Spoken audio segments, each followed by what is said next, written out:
इसमें हमने सबसे पहले बायोडाइवर्सिटी है उसके बारे में देखा। उसके अलावा बायोडाइवर्सिटी में हमारे पास कौन कौन सी स्पीशीज़ हैं, कौन कौन सी उसके लेवल्स हैं।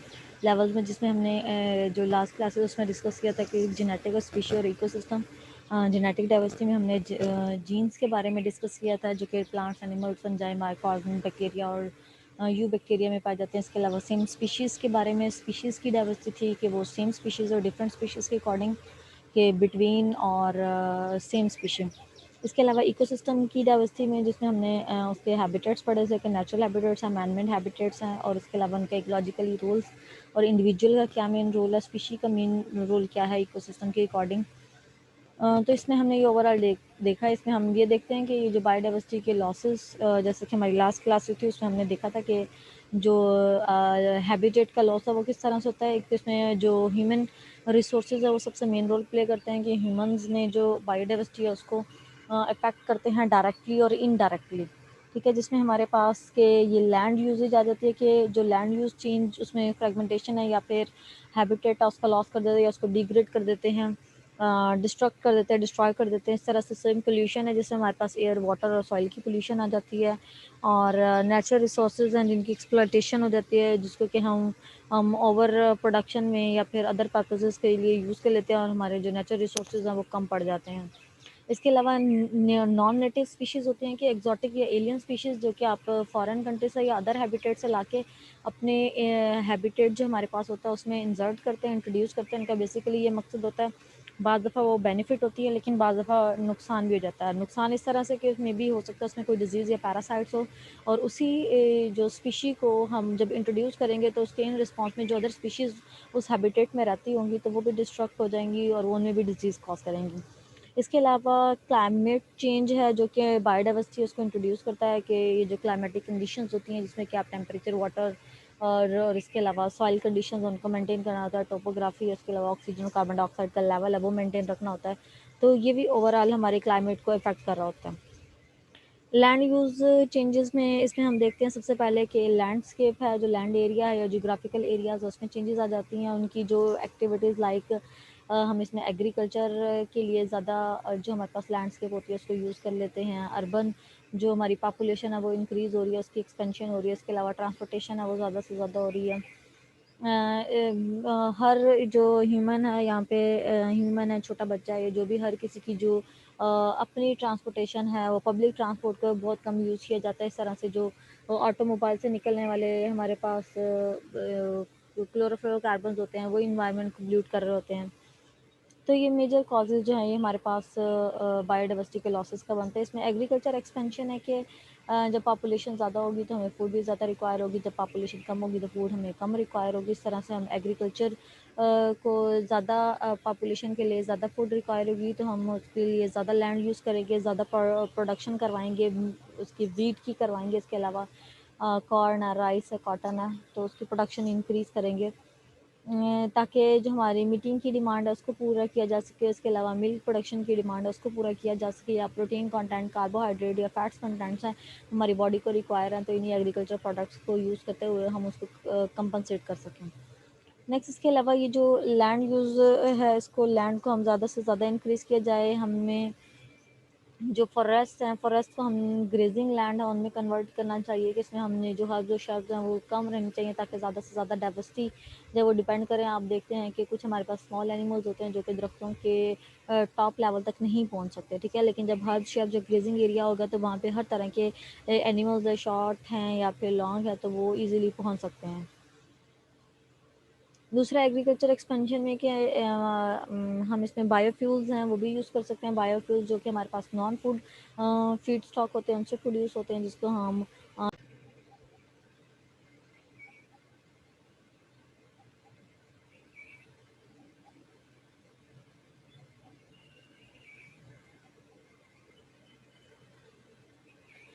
इसमें हमारे पास लिग्निन हम यूज़ करते हैं, सेलुलोज मटेरियल है वो यूज़ किया जाता है।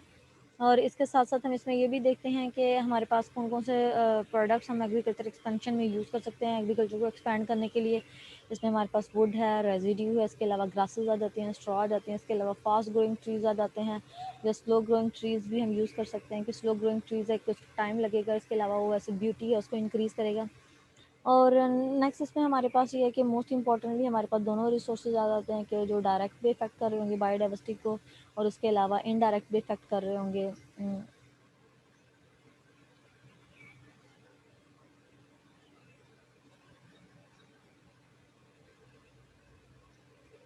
ये ओवरऑल जो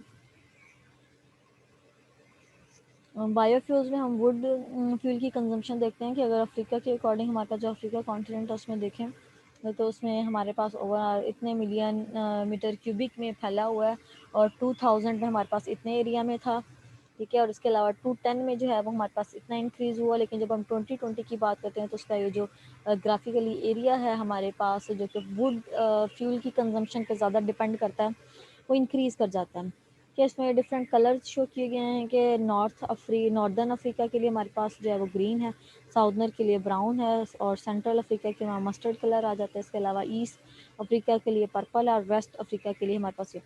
अच्छा, इसमें आपको जो सबसे ज़्यादा इसकी वुड फ्यूल की कंजम्पशन दिखाई दे रही है वो आपको सेंट्रल अफ्रीका में दिखाई दे रही है। सेंट्रल अफ्रीका बेसिकली हमारे पास as compare to land consumption के वो हमारे पास ज़्यादा इन लार्ज एरिया होता है, और इसके अलावा अदर हमारे पास जो है वो कम पर्पजेज़ के लिए यूज़ किए जाते हैं। डायरेक्ट लैंड यूज़ चेंजेस में हम देखते हैं कि इसमें हमारे पास सबसे पहले नंबर 1 पे आ जाता है कि डाइवर्सिटी जो लॉस होती है डिग्रेडेशन से होती है, या हमारे पास हैबिटेट्स आ जाते हैं उनकी कंजर्वेशन नहीं की जाती, उनकी जो एरियाज़ हैं उनको प्रोटेक्ट नहीं किया जाता।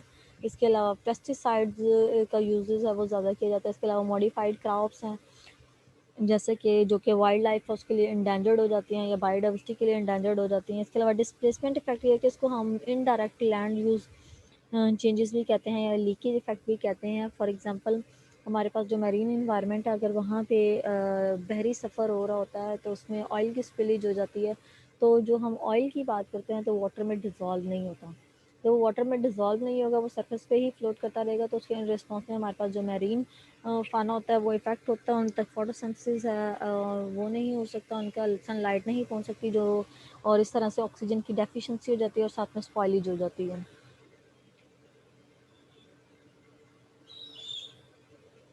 नेक्स्ट हमारे पास जो है वो डायरेक्ट इफेक्ट में हमारे पास इंफ्रास्ट्रक्चर डेवलपमेंट आ जाती है कि इंफ्रास्ट्रक्चर डेवलपमेंट में हम टू लेते हैं कि इसमें दो तरह के इम्पैक्ट्स इंक्लूड होते हैं। एक हमारे पास डायरेक्ट इफेक्ट है जो कि वाइल्ड लाइफ को डिस्टर्ब कर रहा होता है, वाइल्ड लाइफ की डिस्टर्बेंस से और या फिर उसकी अवॉइडेंस से। सेकेंड हमारे पास है कि हंटिंग एक्टिविटीज़ इंक्रीज़ कर दी जाती हैं जिसकी वजह से डाइवर्सिटी लॉस हो रही होती है।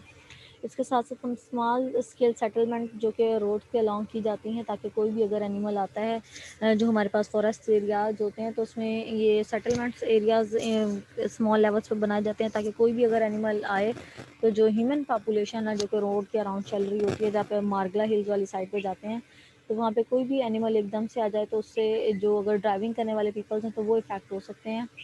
इस तरह से डाइवर्सिटी भी लॉस हो सकती है। डाइवर्सिटी के साथ साथ जो ह्यूमन पॉपुलेशन है वो भी डिक्रीज़ हो सकती है, उनके लिए भी मसले मसाइल बन सकते हैं। नेक्स्ट इसमें है कि अफ्रीकल कमर्शियल लॉगिंग या टिम्बर प्रोडक्शन के, इसमें लॉगिंग है उसको ज़्यादा कमर्शलाइजेशन दी जाती है टिम्बर प्रोडक्शन में, कि बेसिकली उसको प्रोड्यूस किया जाता है, उसको इकनॉमिकली लेवल पे लेके आया जाए टिम्बर को, और इस तरह से इकनॉमी भी मेंटेन होगी और इसके साथ साथ जो प्रोडक्शन है वुड की वो भी इंक्रीज़ होगी। लैटिन अमेरिका में या फिर करेबियन जो हमारे पास एरिया आ जाता है वहाँ पे हम डैम्स की कंस्ट्रक्शन है वो की जाती है। इसके अलावा ऑयल और गैस पाइपलाइंस हैं वो वहाँ पे कंस्ट्रक्ट की जाती हैं, ताकि जो न्यू सेटलमेंट्स हैं उनको इंक्रीज़ किया जा सके, और जो डिफॉरेस्टेशन है उसके कॉस्ट का बायस बने, ठीक है। फॉरेस्ट एरियाज़ है वो कम से कम हों और जो ग्रेजर एरियाज़ हैं वो इंक्रीज़ हों, और इस तरह से जो डाइवर्सिटी है वो हमारे पास मेंटेन रहे और डाइवर्सिटी लॉस ना हो। ये हमारे पास एक बेनिफिट में भी आ जाता है कि हमारे पास जो ग्रेजिंग एरियाज़ को हम यूज़ करते हैं, लेकिन जब हम इसकी बात करते हैं कि फॉरेस्ट कट कर दिए जाते हैं तो उसकी जो डाइवर्सिटी होती है वो भी इफ़ेक्ट हो रही होती है, ठीक है। फॉर एग्जांपल एक जंगल है, जब हम जंगल को काटते हैं वहाँ पे रहने वाले पौधे हैं, वहाँ पे रहने वाले हमारे पास एनिमल्स हैं, फॉर एग्जांपल बर्ड्स हैं, उनके दरख्तों पे घोंसले बने हुए हैं, तो इस तरह से जब हम उस दरख्त को ही काट देंगे तो घोंसले ही नहीं रहेंगे। बाज़ दफ़ा ये कि अगर घोंसले छोटी जगह पे बनाए जाएँ तो दूसरा जो एनिमल है वो डायरेक्टली ईज़िली अटैक कर सकता है, लेकिन अगर वही एक घोंसले जो हैं वो ऊपर हाइट पे बनाए जाएँ तो उससे ये है कि हर एनिमल वहाँ तक नहीं पहुँच सकता।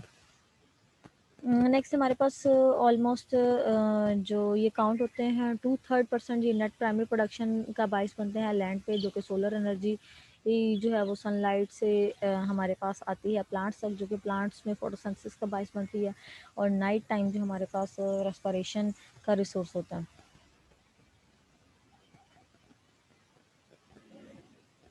देखिए ये डिफॉरेस्टेशन की हमारे पास क्या क्या कॉजेज़ हैं कि जो डिफॉरेस्टेशन की जाती है उसका बेसिकली क्या मकसद होता है कि इसमें जो एग्रीकल्चर जो टिम्बर होती है हमारे पास उसको यूज़ कर लिया जाता है उसमें इकोनॉमिक पर्पस के लिए। इसके अलावा इंफ्रास्ट्रक्चर में हम कहते हैं कि लीकेज वगैरह हो जाती है, स्पिलिंग हो जाती है। और वुड एक्सट्रैक्शन है, वुड एक्सट्रैक्ट करके उसको मार्केट लेवल पे लेके आ जाते हैं। एग्रीकल्चर जो प्रोडक्ट होती हैं उनको आप मार्केट लेवल पे लाके उनको सेल कर सकते हैं, उससे आपकी इकोनॉमी मेंटेन हो सकती है।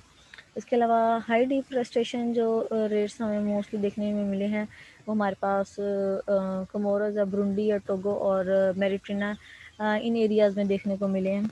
बाकी में डिफॉरेस्टेशन है लेकिन इतने ज़्यादा नहीं है, मोस्टली इन एरियाज़ में हाई डिफॉरेस्टेशन है। बाज़ दफ़ा आप देखते हैं कि पॉपुलेशन ज़्यादा होती है तो इसी पॉपुलेशन के लिए लैंड आपको मेंटेन रखने के लिए आपको फॉरेस्ट जो है वो डिस्ट्रॉय करने पड़ते हैं, डिफॉरेस्टेशन करनी पड़ती है। या फिर आपने कोई कंपनी है या फिर आपने कोई इंडस्ट्री वहाँ पे रन करनी है तो उसको आप जब तक ख़त्म नहीं करते तो वो आपके लिए नेक्स्ट जो टारगेट होता है वो अचीव नहीं कर सकते, मूव नहीं कर सकते उसकी तरफ। डिफॉरेस्टेड जो हमारे पास एरिया ब्राज़ील में है उसका जो टोटल साइज़ और इंडोनेशिया में हमारे पास 200 टाइम्स जो है वो लार्ज है as compare to the area जो कि अदर 3 कंट्रीज़ में डिस्ट्रॉय किया जा सके। और ट्रॉपिकल रेन फॉरेस्ट हमारे पास बेसिकली जितने भी फॉरेस्ट एरियाज़ होते हैं हर फॉरेस्ट में जो रेन फॉलिंग है वो डिफरेंट उनकी कंसंट्रेशंस होती है। फॉर एग्जांपल जो डेजर्ट में रहने वाले हैं वहाँ पे रेन कम होगी। इसके अलावा जो अदर ट्रॉपिकल टेम्परेट में है वहाँ पे रेन का कंडीशन जो है वो और होगी। और डिसीडियस में जो अदर वहाँ पे जो रेन है वो एज़ कम्पेयर टू हाई होती है।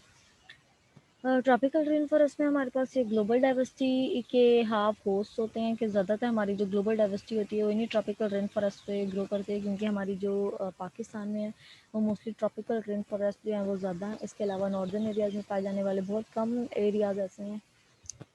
ये ज़्यादातर सेकेंड ये लार्जेस्ट सोर्स होते हैं एंथ्रोपोजेनिक एक्टिविटीज़ का। फॉर एग्जांपल ग्रीन हाउस जो गैसेस होती हैं इनकी एमिशंस का। फॉर एग्जांपल जिसमें आप ग्रीन हाउस गैस में आप कह लेते हैं कि कार्बन डाइऑक्साइड, ये जो फॉरेस्ट होते हैं जो डे टाइम में हमें ऑक्सीजन प्रोवाइड करते हैं लेकिन नाइट टाइम में कार्बन डाइऑक्साइड है उसको रिलीज़ करते हैं। ठीक है। और ये जो कार्बन डाइऑक्साइड रिलीज़ करते हैं इसीलिए आपने बेसिकली ये भी सुना होगा कि दफ्तरों के नीचे रात को नहीं सोना चाहिए, क्योंकि वो कार्बन डाइऑक्साइड ज़्यादा से ज़्यादा रिलीज़ करते हैं जो कि हमारे लिए बेनिफिशियल नहीं होती। और साउथ ईस्ट एशिया में या सेडिमेंटल जो कोरल ग्रोथ होती है इसमें ये मोस्ट इम्पॉर्टेंट बायोडाइवर्सिटी के हॉटस्पॉट्स होते हैं जो कि जिनको कि हम ट्रॉपिकल रेन फॉरेस्ट का नाम देते हैं। नेक्स्ट हमारे पास इंडिया में इनकी जो तकरीबन 46,000 और इसके अलावा सम जो एनिमल स्पीशीज़ हैं हमारे पास 81,000 के करीब पाई जाती हैं, जो कि हमारी वर्ल्ड डाइवर्सिटी का तकरीबन 8% बनते हैं। इसके अलावा वहाँ पे वेरियस प्रेशर्स और ग्लोबलाइजेशन और डिफॉरेस्टेशन एरियाज़ हैं वो भी मौजूद हैं।